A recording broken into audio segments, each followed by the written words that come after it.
नमस्कार दोस्तों, मैं परवीन सोलंकी आप सबका स्वागत करता हूं आपके अपने YouTube channel online math study में। दोस्तों, आज से हम लोग मैथ की क्लासेस स्टार्ट करने जा रहे हैं, जिसमें टॉपिक वाइज वीडियो मिलेंगे।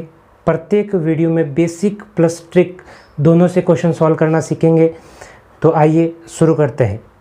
आज अपना पहला टॉपिक है मिक्सर एंड एलिगेशन, यानी कि मिश्रण। और मिश्रण होता है किन्हीं भी दो वस्तुओं का आपस में मिलना मिश्रण कहलाता है। जैसे दूध और पानी का आपस में मिलना मिक्सर कहलाता है। जैसे पानी और नमक का आपस में मिलना मिश्रण हो गया। जैसे पानी और शक्कर का आपस में मिलना मिश्रण हो गया। कोई भी दो वस्तुएं आपस में जब भी मिलती है तो वो मिश्रण कहलाती है। तो ये एलिगेशन क्या है? एलिगेशन एक रूल है। एलिगेशन एक रूल है जो ये बताता है कि जो भी ये दो वस्तुएं आपस में मिलेगी वो किस मात्रा में मिलेगी, इसका निर्धारण ये एलिगेशन के थ्रू किया जाता है। कि जब भी दो वस्तुएं मिलती है तो वो कुछ न कुछ मात्रा में ज़रूर मिलती होगी, तो उसका निर्धारण कौन करता है? एलिगेशन करता है। एलिगेशन क्या होता है देखते हैं।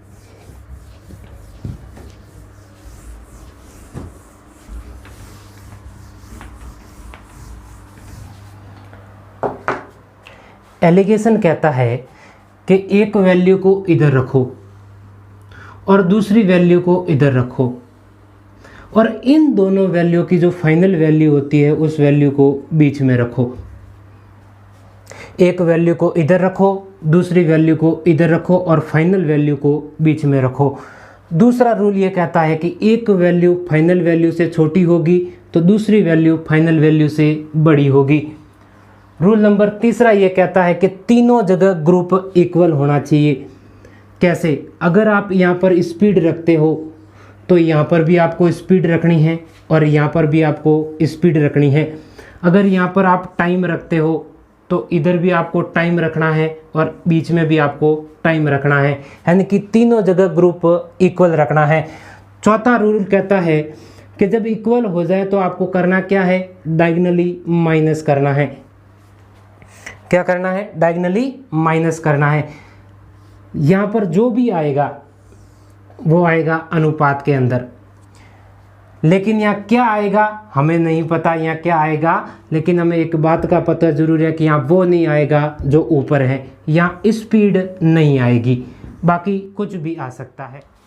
जैसे आपने यहाँ पर टाइम रखा और यहाँ पर भी टाइम रखा और बीच में भी टाइम रखा, तो आप डायगोनली माइनस करोगे तो यहाँ क्या आएगा हमें नहीं पता। यहाँ क्या आएगा, लेकिन हमें एक बात का ज़रूर पता है कि यहाँ वो नहीं आएगा जो ऊपर है, बस यहाँ टाइम नहीं आएगा, बाकी कुछ भी आ सकता है। अब इसके क्वेश्चन करके देखते हैं।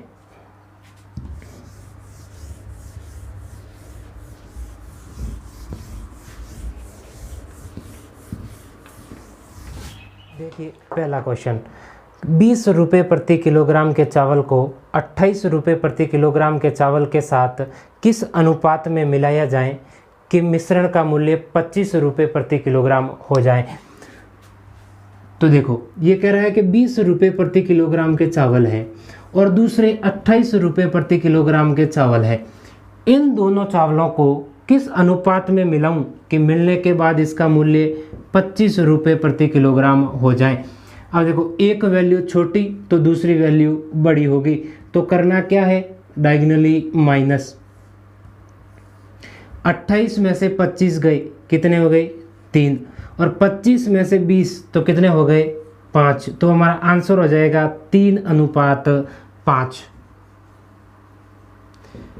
यानी कि 20 रुपये प्रति किलोग्राम के 3 किलोग्राम चावल और 28 रुपये प्रति किलोग्राम के 5 किलोग्राम चावल को अगर आप आपस में मिला दोगे तो उसका मूल्य 25 रुपये प्रति किलोग्राम हो जाएगा। कैसे? देखो ये कह रहा है कि 20 रुपये प्रति किलोग्राम के 3 किलोग्राम चावल तो कितना हो गया? 60 रुपये, और 28 रुपये प्रति किलोग्राम के 5 किलोग्राम चावल तो कितने हो गए? 140 रुपये। तो टोटल चावल कितने हो गए? 8 किलोग्राम, और 8 किलोग्राम के टोटल रुपए कितने हो गए? 200 रुपये। तो 1 किलोग्राम के कितने हो गए? 200 बटा 8, तो कितने हो जाएंगे 25 रुपये। तो आंसर हो जाएगा 25 रुपये। देखो इस तरीके से भी कर सकते हैं, ये क्वेश्चन बेसिक से यही कहना चाहता है। देखिए दूसरा क्वेश्चन,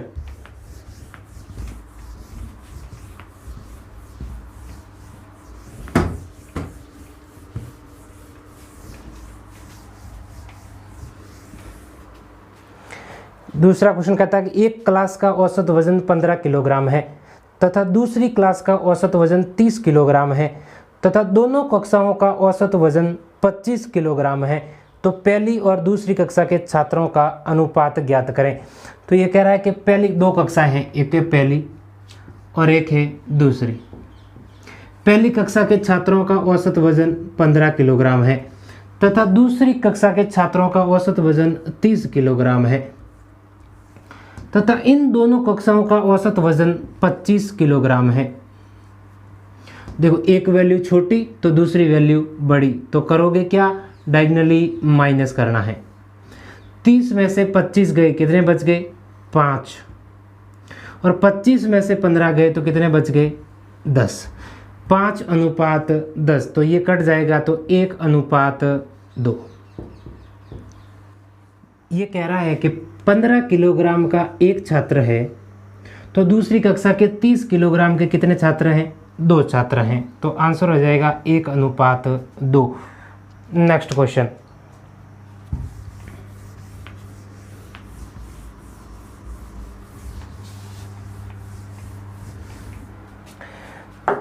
₹63 प्रति किलोग्राम की चाय को ₹90 प्रति किलोग्राम की चाय के साथ किस अनुपात में मिलाया जाए कि मिलने के बाद उसका मूल्य ₹72 प्रति किलोग्राम हो जाए।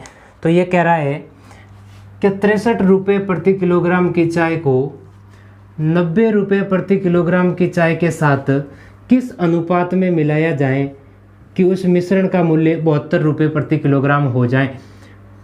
तो एक वैल्यू छोटी तो दूसरी वैल्यू बड़ी, तो कर दो डायगोनली माइनस।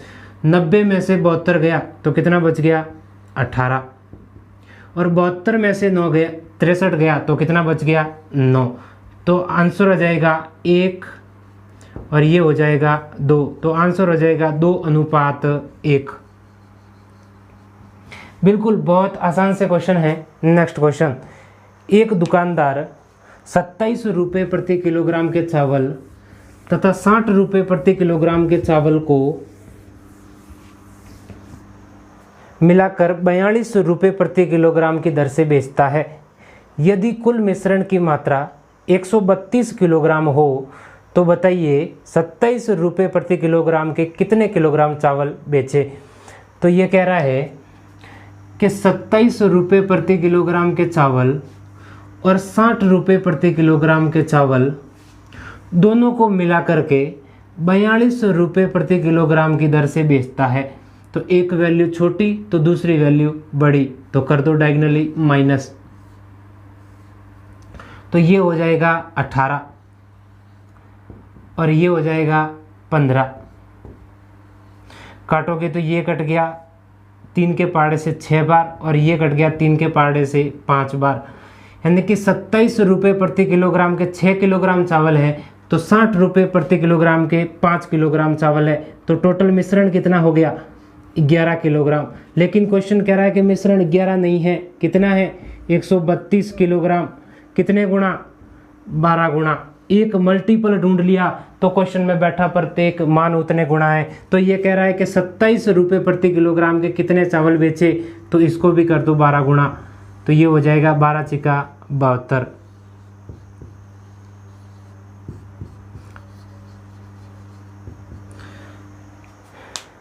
Next question,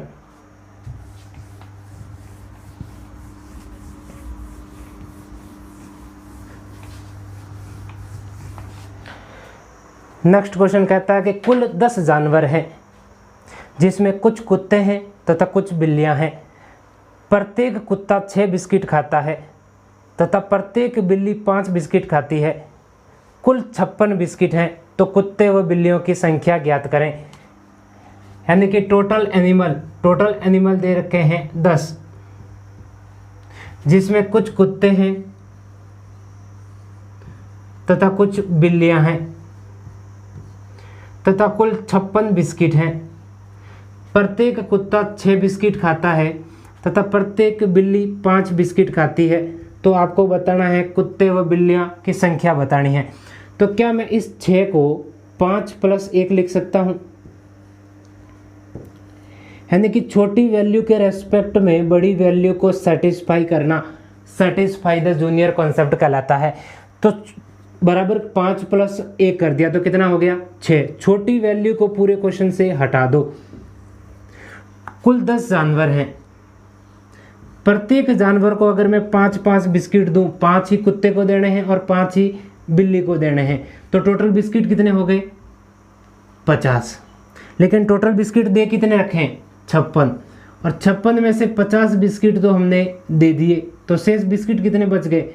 6। अब ये जो 6 बिस्किट बच गए हैं, ये किस वजह से बचे? इस एक्स्ट्रा वाले 6 के 1 की वजह से, क्योंकि कुत्ते को 1 और एक्स्ट्रा देना है तो दे दो। तो ये हो जाएगा 6। तो नंबर ऑफ डॉग हो जाएंगे 6। और टोटल 10 जानवर हैं, उसमें से 6 कुत्ते हैं, तो बिल्लियां कितनी हैं? 4। तो कैट हो जाएगी 4। तो आंसर हो जाएगा 6, 4। ये है satisfy the junior concept. Next question.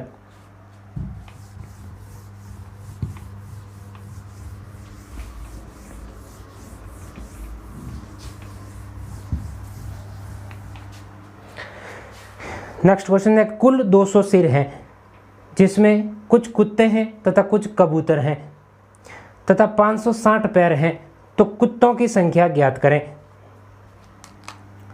ये कह रहा है कि कुल 200 सिर है,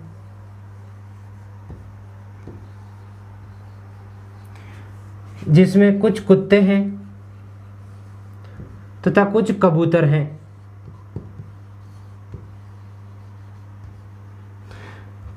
तथा पैरों की संख्या दे रखी है, लेग्स यानी कि पैर दे रखे हैं 560।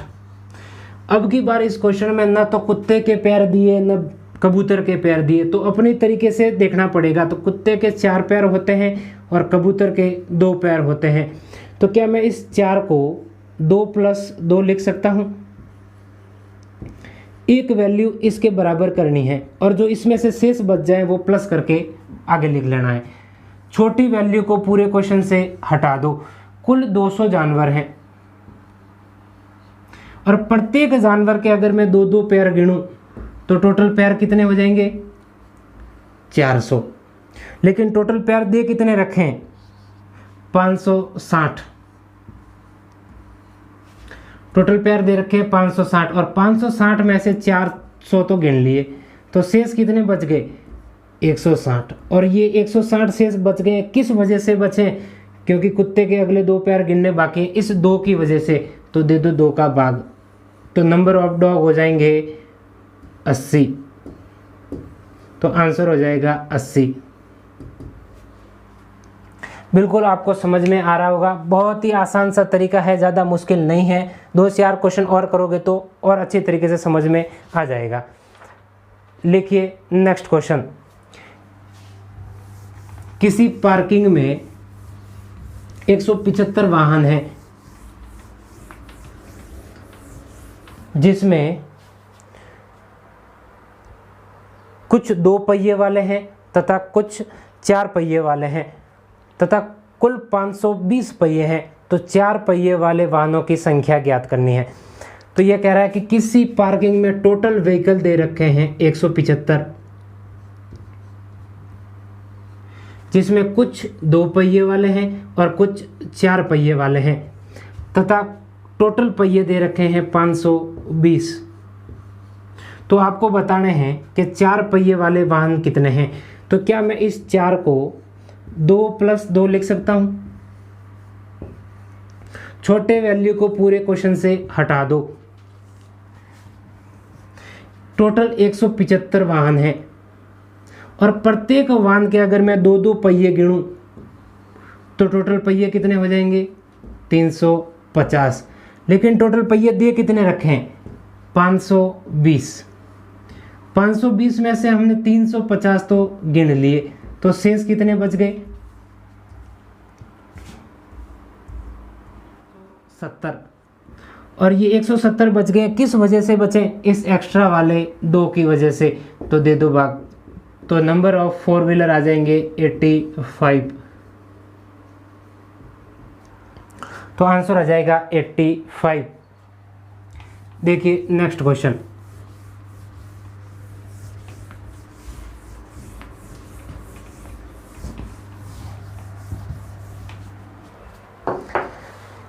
ये कह रहा है कि एक नगर की जनसंख्या 9600 है, जिसमें महिलाओं की संख्या में 5% की वृद्धि होती है तथा पुरुषों की संख्या में 8% की वृद्धि होती है तथा 1 वर्ष बाद जनसंख्या 10,272 हो जाती है।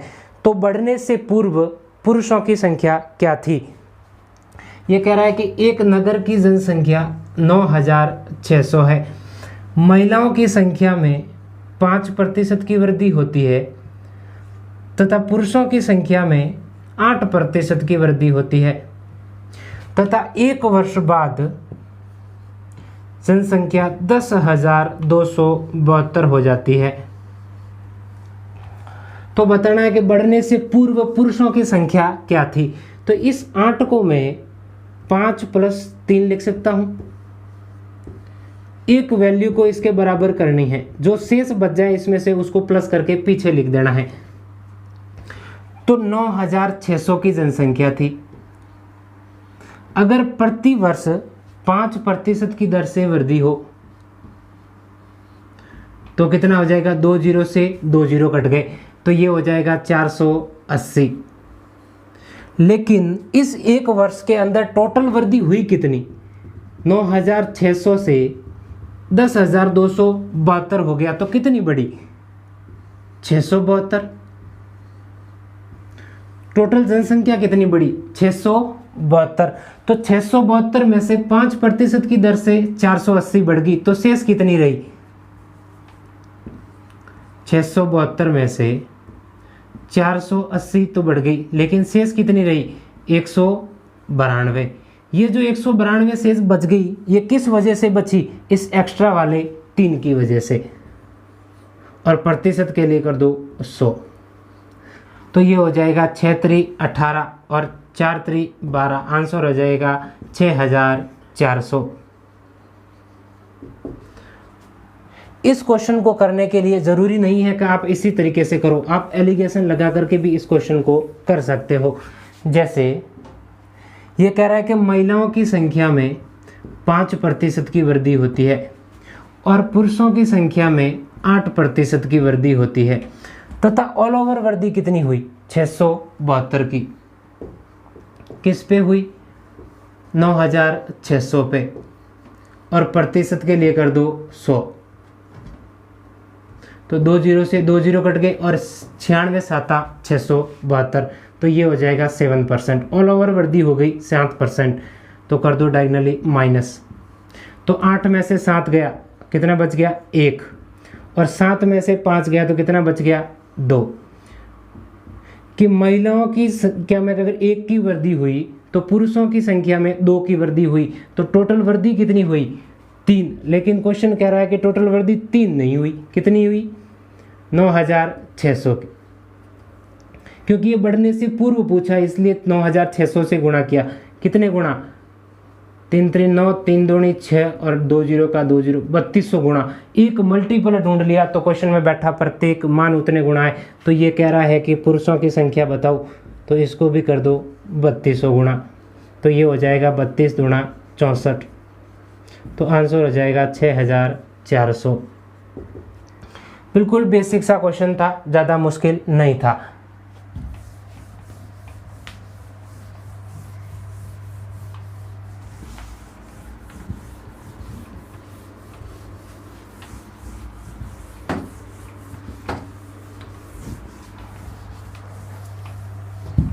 देखिए नेक्स्ट क्वेश्चन। एक व्यक्ति ने 2 बैंकों में 10,000 रुपये की धनराशि निवेश की, जिसका कुछ भाग HDFC बैंक में 10% की दर से तथा शेष भाग SBI बैंक में 20% की दर से निवेश किया तथा 1 वर्ष बाद 1200 रुपये ब्याज के रूप में प्राप्त हुए। तो बताइए SBI में निवेशित धन कितना था? ये कह रहा है कि एक व्यक्ति ने 10,000 रुपये की धनराशि 2 बैंकों में जमा करवाई। एक करवाई HDFC बैंक में 10% की दर से, तथा शेष धनराशि करवाई SBI बैंक में 20% की दर से, तथा 1 वर्ष बाद उस व्यक्ति को 1200 रुपये ब्याज के रूप में प्राप्त हुए। तो आपको बताना है कि SBI में निवेशित धनराशि कितनी थी। तो इस 20 को मैं क्या लिख सकता हूँ, 10 + 10 लिख सकता हूँ। एक वैल्यू इसके बराबर और जो शेष बच जाए उसको पीछे लिखना है। तो 10,000 रुपये की धनराशि है, अगर प्रति वर्ष उस पर 10% की दर से ब्याज मिलता तो कितना ब्याज मिलता, 1,000 रुपये। लेकिन ये कह रहा है कि ब्याज 1,000 नहीं मिला, कितना मिला, 1200। तो 1200 में से 1,000 गए तो शेष कितना बच गया, 200 रुपये। अब ये 200 बच गए, ये किस वजह से बचे, इस एक्स्ट्रा वाले 10 की वजह से।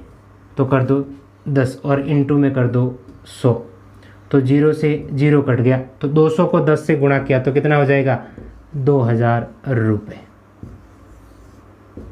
तो आंसर हो जाएगा 2,000 रुपये। देखिए नेक्स्ट क्वेश्चन।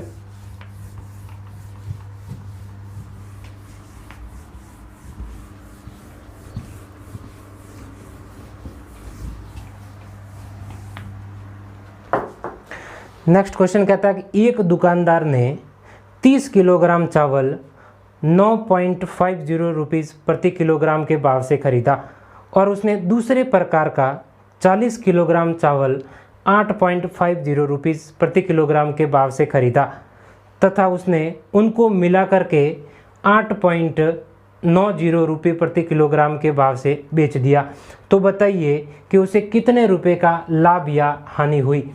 तो ये कह रहा है कि 30 रुपये प्रति किलोग्राम के चावल है वो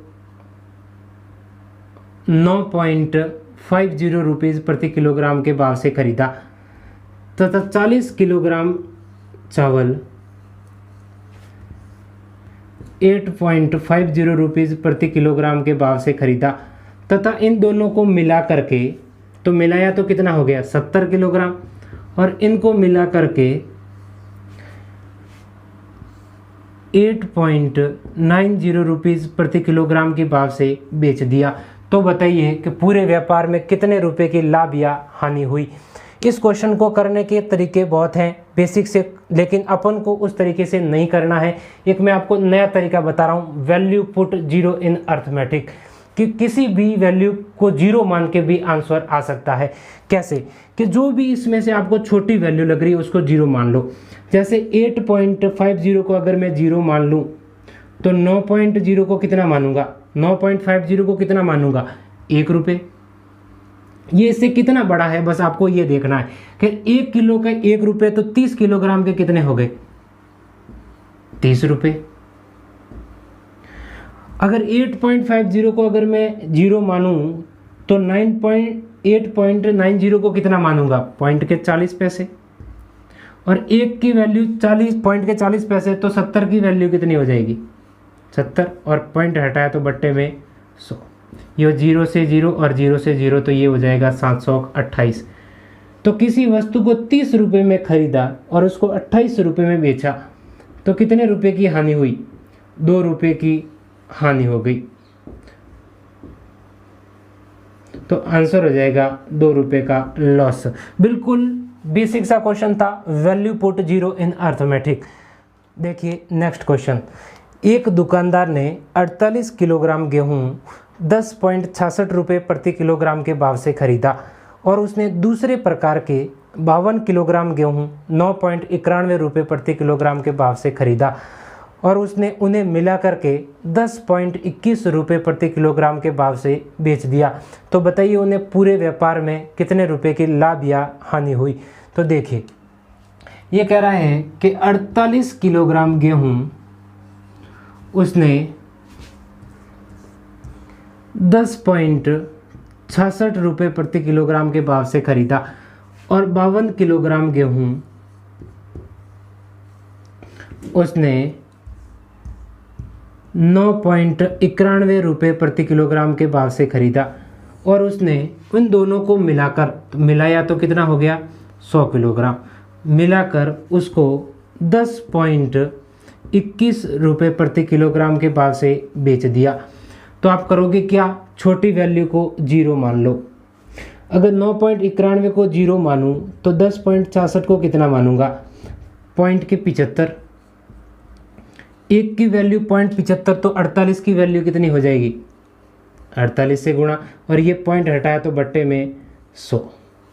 25 के पाड़े से ये कट गया 3 बार और 25 के पाड़े से ये कट गया 4 बार, 4 के पाड़े से ये कट गया 12 बार, तो ये हो जाएगा 12 तिया 36 रुपये।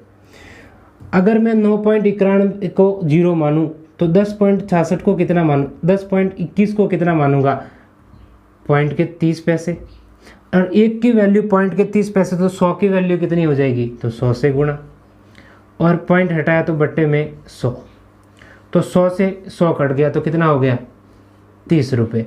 तो किसी वस्तु को 36 रुपये में खरीदा और 30 रुपये में बेच दिया तो कितने रुपए की हानि हुई, 6 रुपये की हानि हो गई, यानी कि लॉस हो गया। तो आंसर हो जाएगा 6 रुपये। देखिए नेक्स्ट क्वेश्चन,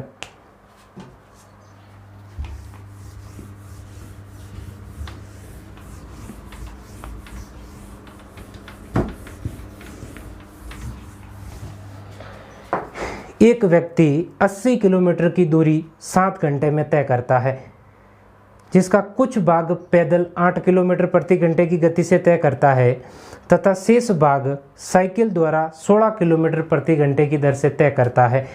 तो साइकिल द्वारा तय की गई दूरी ज्ञात करें। ये कह रहा है कि 80 किलोमीटर की दूरी 7 घंटे में तय करता है, जिसका कुछ भाग पैदल 8 किलोमीटर प्रति घंटे की गति से तय करता है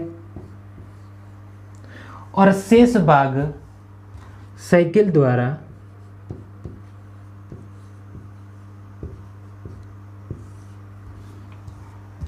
16 किलोमीटर प्रति घंटे की गति से तय करता है। तो आपको बताना है साइकिल द्वारा तय की गई दूरी कितनी है।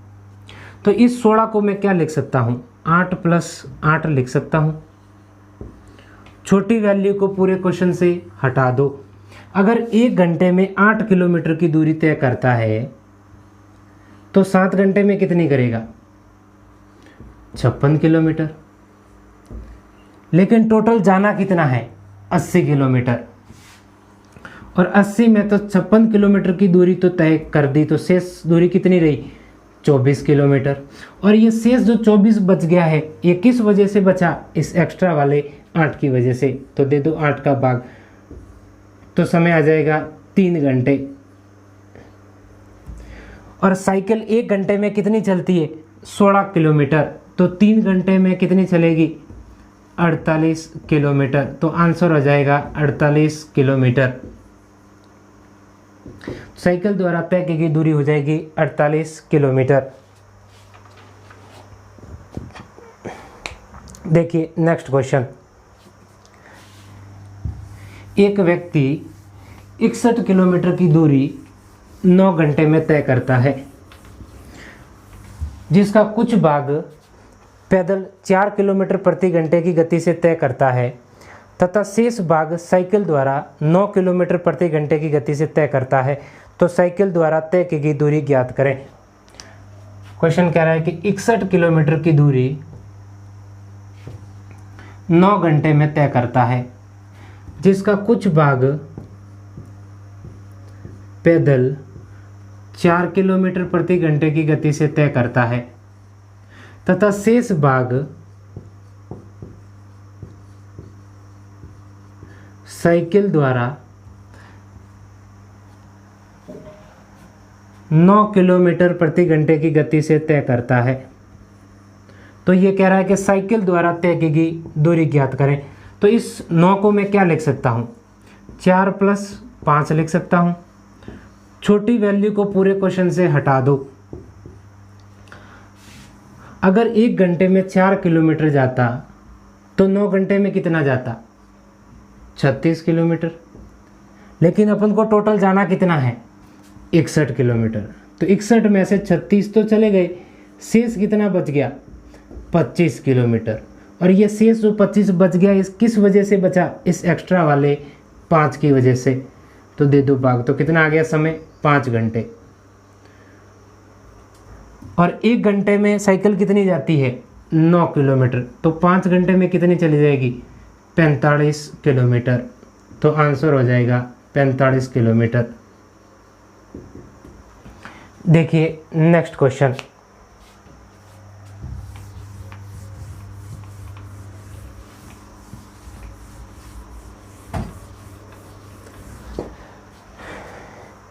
एक व्यक्ति 2000 किलोमीटर की यात्रा 18 घंटे में तय करता है, जिसका कुछ भाग बस द्वारा 72 किलोमीटर प्रति घंटे की चाल से तथा शेष भाग रेलगाड़ी द्वारा 160 किलोमीटर प्रति घंटे की चाल से तय करता है।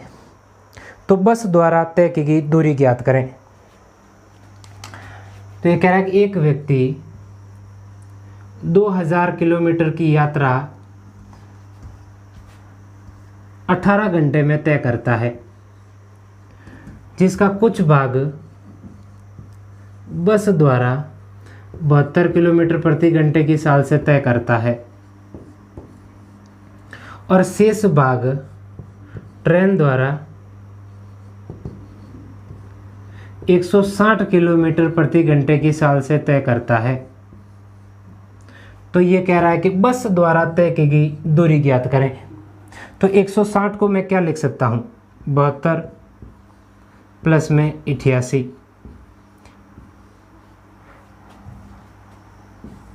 अगर 1 घंटे में 72 किलोमीटर चलता है तो 18 घंटे में कितना आ जाएगा?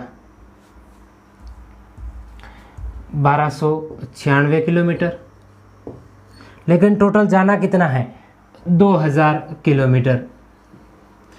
2000 में से 1296 किलोमीटर तो चले गए, तो शेष कितना बच गया? 704 किलोमीटर। और ये 704 किलोमीटर शेष बच गया, किस वजह से बचा? इस एक्स्ट्रा वाले 88 की वजह से।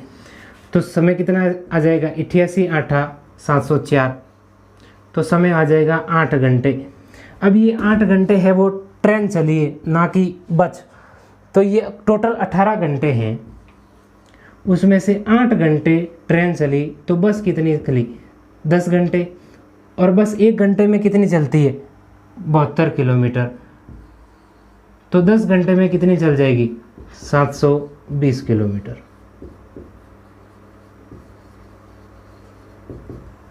तो आंसर आ जाएगा 720 किलोमीटर।